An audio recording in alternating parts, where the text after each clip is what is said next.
Okay, let's just dive right in. We've all been there, right? You get really into a niche subject, you start learning the language, and then you realize... And nobody's using the words right. Exactly. The terminology is just sloppy or it's being completely misused. It happens when these really high-value specific terms just get thrown around. Like marketing buzzwords. Yeah, like marketing confetti. And today we are taking a scalpel to one of those terms, the 6-star standard for full melt hash. And our mission here for you is all about precision. Surgical precision. Yeah. We're not here to talk about taste or what's trendy. Nope. We are here to define the exact rigorous origins of how this metric was built, who built it, and why it was so necessary. We're going to cut through all the modern marketing shorthand and show you that this is, at its core, a system of quantifiable visual measurement. It's not a vibe. It is not a brand. Right. And to understand the solution, you really have to understand the problem, the chaos that came before it. Before this formal scale even existed, we were in an era that our sources vividly describe as the Oakland heat check era. So, picture this. You're at an early hash bar, and you ask for full melt.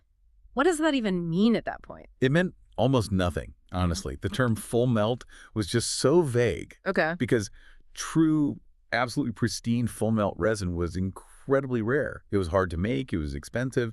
So pretty much any hash that just sizzled a little bit. Any kind of bubble or pop. Any little sizzle under heat was often just called full melt. There was zero accountability. It was the Wild West of concentrate quality. And this wasn't just, a problem for the consumer getting ripped off. It was a real practical business problem. Sure. In those early hash bars in Oakland, they couldn't just light up a sample for every customer to prove the quality. No way. So they needed a common language, an objective one. How do you explain to someone what melt actually means without setting it on fire right in front of them? And what's so fascinating here is that the whole scale wasn't handed down from, some big company or a regulator. Right. It came directly from the people on the ground, the practitioners who were washing and pressing and handling this stuff every single day. It was a true grassroots quality control system, born out of pure necessity. That ground zero was a very specific place.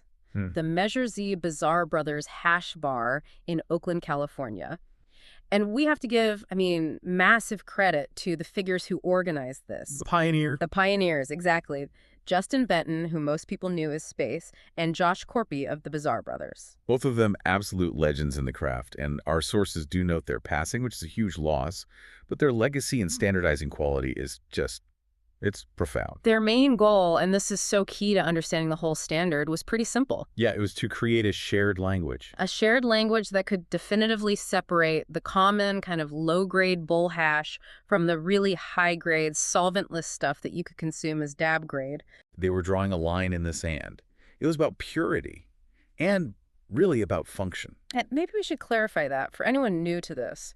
What's the functional difference between bull hash and dab grade? Well, bowl hash is what it sounds like. You'd mix it in a bowl with flour to smoke it because it wouldn't vaporize cleanly on its own. It leaves a lot of char, a lot of residue. A ton.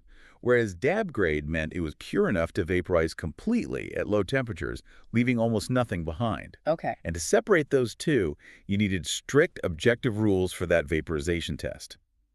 And this is where Jeff Church, known widely as Dorky Jeff. Or the cannabis reverend sometimes. Right. He stepped in and played this absolutely crucial role. He was the definition setter. He helped lock down the precise, almost scientific parameters for the whole test. So what was his focus? Because if the goal is defining purity, you'd think maybe they'd look at flavor or color first. But those are subjective, Yeah. right? What tastes good to me might not taste good to you. Good. Dorky Jeff and the team, they wanted objectivity. And the sources are crystal clear on this. 6-star meant one thing and one thing only. Which was? How completely it melts and how little residue it leaves behind. That's it. It was a test of physical behavior under heat. It had nothing to do with terpene preference, flavor profile, or what brand made it. If you want a standard, you have to remove preference. I love that rigorous focus. So the methodology itself then had to be standardized, and they settled on the common testing surface of the day, which was a tight mesh stainless steel screen. And it's so important to realize if you weren't testing the material on that specific screen under heat, You weren't actually using the 6-star standard. That screen was the universal testing environment. It was the arena. And you see other major contributors coming in to help tighten up the language as the community was learning. Yeah, people like David Watson and Marcus, who many people know as Bubble Man. Of course. They were instrumental in popularizing specific descriptive words. For instance, the phrase clear dome.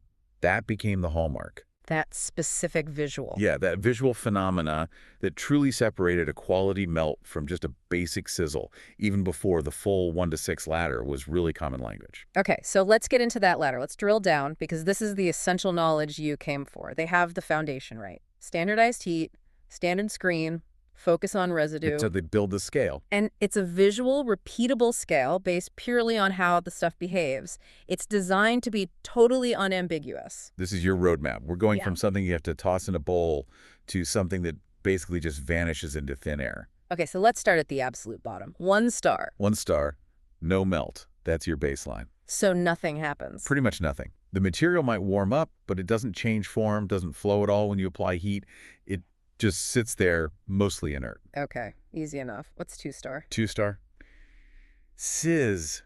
This is the stuff that pops and cracks. It bubbles really violently. And what causes that? It's often high water content or just a lot of leftover plant matter. It doesn't flow. It's a clear sign of impurities. Got it. Moving up to 3 star. 3 star. This is where you get the half-melt haystack. Haystack. Yeah, it starts to kind of consolidate and show a little bit of flow, but it looks chunky, inconsistent, super impure. It might melt enough to get sticky on the screen, but it is definitely not passing through. So that's still firmly in bull hash territory. Oh, absolutely. You're making a mess if you try to dab that. All right, now we're getting into the grades that show some real quality, but they're not perfect yet. 4 star. 4 star moves us into what they call the puddle. It's definitely melting. It's flowing across the screen. So that's a big step up. It is, but here's the critical part. It's leaving a substantial visible ring of residue or char behind. It flows, but it does not cleanly pass through the screen. Okay, now we're getting into the serious stuff. The distinction that I think confuses a lot of people today. What's the real difference between a 5 star and a 6 star? This is where it all comes down to the residue. 5 star is where the purity is very high, but it's not perfect. You apply heat, and you see that visual we talked about, the clear domes forming. The bubble man term. Yep. Those domes mean the material is coalescing beautifully, high resin content. But here's the flaw. When that melted resin flows through the screen, there is still a visible crater. A film, a ring, a little crust of residue is left behind. So 5 star is almost there. It's nearly perfect. But that leftover residue is the deal breaker. If you were dabbing that, you'd be cleaning a significant black or brown spot out of your device. That is the key metric. And that brings us to the goalpost, 6 star. The holy grail. This is full melt completely through the screen with near zero residue. The material flows, bubbles into those clear domes, and then it just vanishes through the mesh. It leaves nothing but an almost invisible trace, if that. That is the visual confirmation of purity. And that's what makes the system so repeatable. And that clarity, Yeah. the difference between the 5 star crater and the 6 star vanishing act, that's what defined the craft. And this system, this really specific technical system, it didn't spread through some big marketing budget. No, not at all. Yeah. It traveled through dedicated, often kind of niche channels. Right where? It moved from very specific places like the ICMag forum threads and from the physical hash bars, and then really importantly, through educational long-form conversations. Right. Our sources point out, for example, that when people like Shango Loss hosted Dorky Jeff on his show, that helped cement these precise definitions in people's minds. By around 2016, the star system was the common language for anyone serious about hash. The speed that it spread just proves how badly the community needed that standardized language. People were desperate for it. Mm-hmm. But this is where we hit the modern challenge, the shift. The rise of hash rosin, which effectively just sidelined the original strict melt scale. It did. And let's just clarify for you. Hash rosin is still a solventless product. It's made without chemical solvents. But the production is different. Right. Instead of just washing and drying the hash, you take that high-quality bubble, hash your source material, and you press it between heated plates to squeeze out the final oil. So if it's still solventless, why did the 6 star rating start to break down? What was the issue?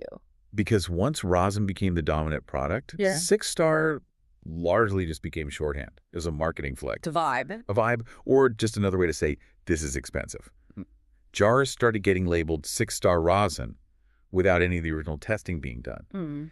The basic problem is that the rosin has already been melted and pressed. The consumer isn't doing the screen test on the bubble hash anymore. The entire metric, the very behavior it was designed to measure, was just bypassed. Wait, hold on. Let me make sure I'm getting this right, because this is the core issue. You're saying that the second you put a 6-star label on a jar of hash rosin, you're already using the term wrong. Because the scale was only ever designed to test the dry, unprocessed bubble hash before it was pressed. Precisely. That is the crucial clarification from our sources. The system was never, ever meant to rate hash rosin or its flavor. Its single purpose was to measure the behavior of bubble hash under heat on a screen. When you apply it to the finished oil, you lose the whole definition. And that brings us right back to why this matters today. We have to defend what the sources call solventless language. Yes. Which, for you listening, is just the specific, rigorous vocabulary used to describe these products made without hydrocarbon solvents. And if you use the standard correctly, if you only call bubble hash 6-star after it does that vanishing act on a screen, you're protecting that language, you're respecting the craft. The consumer knows exactly what they're getting. Right. But if you use it loosely, if you call any expensive jar a 6-star, you just erase the craft that those pioneers in Oakland built. You make the term as vague and meaningless as full melt was back in the heat check days. But this rigor, it runs into a problem you mentioned, the purity paradox. Even if we are super strict about the screen test, does that one test guarantee ultimate purity? And that's where the craft today is forcing us to look forward. The pioneers realized that melt by itself is not the ultimate singular judge of absolute purity. You have to look at genetics too. How do genetics play into this? I mean, if the processing is perfect, shouldn't the hash always melt perfectly? Not always. And that is the paradox. You can have incredibly clean resin processed meticulously, super high quality. Okay. But some specific genetics, some cultivars, are just prone to expressing more naturally occurring lipids or waxes in their resin glands. And it's those other compounds that cause the melt to fail the test. Yes. Even with flawless processing, those natural substances don't fully vaporize or pass through the mesh at those low temps. They leave that 5-star film, that little bit of residue. Wow. So a product can be genetically inclined to fail the 6-star test, to leave that crater, even when it represents the absolute highest quality that specific plant can produce. So the goalpost has shifted a bit. The 6-star scale, it's still the gold standard for behavior under heat, but the industry is realizing there are genetic limitations. Right, which indicates a need for continued refinement of our standards. You need more. Exactly. The implication from the source material is that the craft has to evolve beyond just one test. The consensus seems to be that we need more rigorous standards, combining the screen melt test, detailed residue checks, and maybe other repeatable metrics like advanced lab analysis to get a truly complete picture of what ultimate purity means. So what does this all mean for you moving forward? It's simple. The 6-star standard is a measurable, quantifiable definition of melt behavior and residue. It is not a marking claim. It was founded by figures like the Bizarre Brothers and Dorky Jeff to bring integrity and objectivity to a confusing market. The definition is based on a behavior on a stainless steel screen. And that leads us to the final provocative thought for you to take with you. If the original 6-star scale was built in Oakland to solve the problem of defining full melt, and if the purity paradox proves that even the cleanest genetics can still fail that test, showing the scale has its limits, then what is the next logical, repeatable standard that serious enthusiasts have to adopt to protect the craft? Full melt was solved. Now, what is the metric that will universally define ultimate purity in the future? That's what we'll leave you to think about.